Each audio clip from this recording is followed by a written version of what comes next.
అందరికీ నమస్కారం అండి. ఈరోజు మనం వాణిశ్రీ గారు రచించిన టులెట్ అనే ఓ చక్కటి కథను విందాం. ఇక కథలోకి వెళ్దాం. 2 రోజులు గెస్ట్ హౌస్ లో ఉండేటప్పటికి బోర్ కొట్టింది. మీకెక్కడైనా టులెట్ బోర్డు తగిలితే చెప్పండి అన్నాడు కొత్తగా జాయిన్ అయిన వెంకట్. టులెట్ బోర్డు మా ఇంటికెళ్లే దారిలోనే ఉంది. చాలా రోజుల నుంచి కనిపిస్తోంది. ఎవ్వరూ చేరడం లేదు. ఎందుకో ఏమిటో. ఈవినింగ్ నాతో వస్తే చూపిస్తాను అన్నాడు క్యాషియర్ శ్రీకాంత్. ఆఫీస్ అవర్స్ పూర్తయ్యాక ఇద్దరూ బయలుదేరారు. అదొక డాబా ఇల్లు. గేటుకు టులెట్ బోర్డు పాతబడిపోయి ఉంది. ఫోన్ నెంబర్ లేదు. అంటే ఓనర్స్ అందుబాటులోనే ఉన్నారన్నమాట. డాబా మీద రూమ్ కనిపిస్తోంది. బహుశా అదే అద్దెకిస్తారనుకుంటాను అన్నాడు శ్రీకాంత్. గేటు చప్పుడు చేస్తూ ఏమండి అని పిలిచాడు శ్రీకాంత్.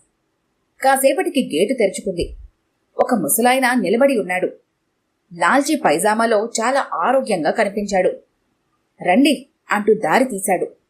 హాల్లోకి తీసుకువెళ్లి సోఫాలో కూర్చోబెట్టాడు. రూమ్ ఎవరికి అన్నాడు ఇద్దరినీ తేరిపారా చూస్తూ. నాకేనండి అన్నాడు వెంకట్. నీ పేరేంటి బాబు? వెంకట్. ఇంటి పేరు? చింత. ఏ కులం? వెంకట్ చెప్పాడు. ఎక్కడ పనిచేస్తావు? ఆక్సిజన్ కంపెనీలో అకౌంటెంట్గా చేరాను. సిటీకి కొత్తన్నమాట. వెంకట్ తలూపాడు. ఏ ఊరు మీది? బుడుంపాడు. ఏది, గుంటూరు పక్కన? అవును. ఏమేవ్, మీ ఊరబ్బాయి వచ్చాడు అని గట్టిగా కేక పెట్టాడు ముసలాయన. ముసలమ్మ ఎర్రగా ఎత్తుగా ఉంది. ఆమె కూడా చాలా ఆరోగ్యంగా కనిపించింది. ఏమిటండి అంటూ చేతులు కొంగుకు తుడుచుకుంటూ వచ్చింది. ఇదిగో ఈ అబ్బాయిది మీ బుడుంపాడుట అన్నాడు వెంకట్ని చూపిస్తూ. నమస్కారం అండి అన్నాడు వెంకట్ కుర్చీలోంచి లేచి. శ్రీకాంత్ కూడా నమస్కారం పెట్టాడు. ఎవరబ్బాయివి అని ఆమె వివరాలు అడిగింది. వెంకట్ చెప్పాడు. నాకు తెలియక అడుగుతాను, మీ ఊరు వాళ్ళు చాలా విచిత్రమైన మనుషులంటగా అన్నాడు ముసలాయన. ముసలాయన మాటకు వెంకట్ అర్థం కానట్టు చూశాడు. మాది తెనాల్లే. ఒక ఫ్రెండు, వాడి పేరేంటి, మేకల ప్రసాద్. వాడి పెళ్లికి వెళ్ళాను. ఊళ్ళో నీళ్ల సౌకర్యం లేదు. గుంటూరు నుంచి సైకిళ్లకి బిందెలు కట్టి తెచ్చుకుంటున్నారు. వాడకానికి ఒక చెరువు ఉంది.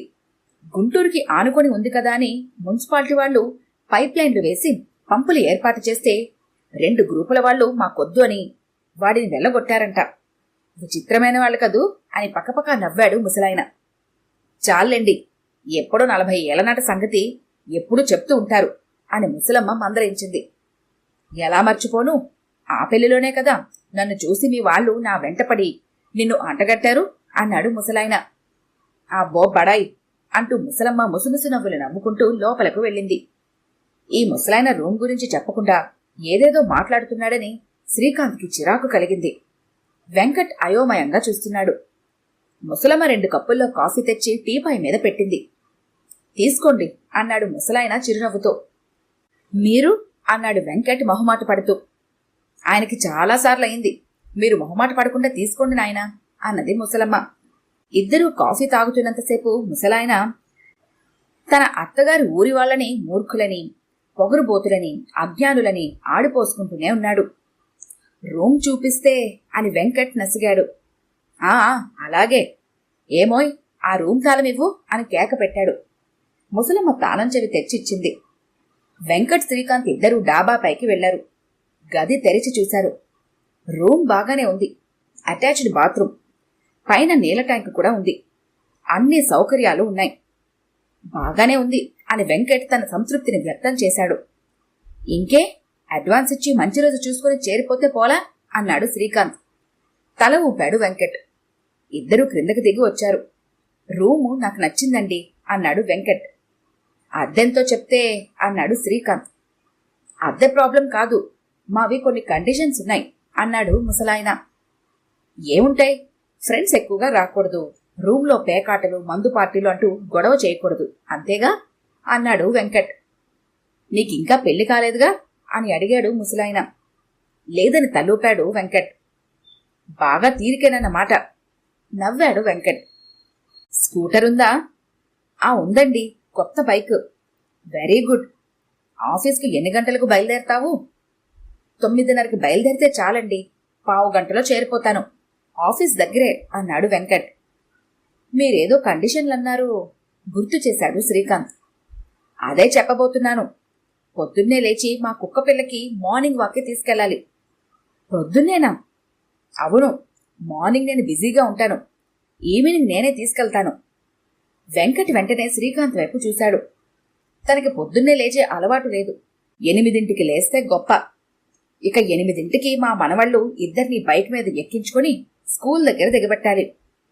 వెంకట్ ముఖం కళ తప్పింది. ఇక పోతే సండే నన్ను రైతు బజార్కు తీసుకెళ్ళాలి. భీమవరం నుంచి రొయ్యలు పీతలు వస్తాయి. అవంటే నాకు భలే ఇష్టం చెప్పాడు ముసలాయన. టులెట్ బోర్డు చాలా కాలం నుంచి అలానే ఎందుకుందో శ్రీకాంత్కి అర్థమైంది. మళ్ళీ వస్తాం తాతగారు అంటూ లేచాడు వెంకట్. శ్రీకాంత్ వెంకట్ని అనుసరించాడు. ఆ ముసలాడి కండిషన్లు నాకేం నచ్చలేదు, నా వల్ల కాదు అన్నాడు వెంకట్. శ్రీకాంత్ నవ్వి ఊరుకున్నాడు. ఇంటి యజమానులు ఇటువంటి కండిషన్లు కూడా పెడతారని మొదటిసారి తెలుసుకున్నాడు. హుష్, ఈ కుర్రాడు మళ్ళీ వస్తాడని నాకు నమ్మకం లేదు అని నిట్టూరుస్తూ ముసలాయన ఎదురుగా కూలబడింది ముసలమ్మ. వీడు కాకపోతే ఇంకొకడొస్తాడు, రోజుకి ఒకడొచ్చినా మనకి మంచి కాలక్షేపం అని నవ్వాడు ముసలాయన. ఈ కథ కనుక మీకు నచ్చినట్లయితే లైక్ చేయండి, షేర్ చేయండి. మరిన్ని ఇంట్రెస్టింగ్ కథల కోసం మా ఛానల్ని తప్పకుండా సబ్స్క్రైబ్ చేసుకోండి.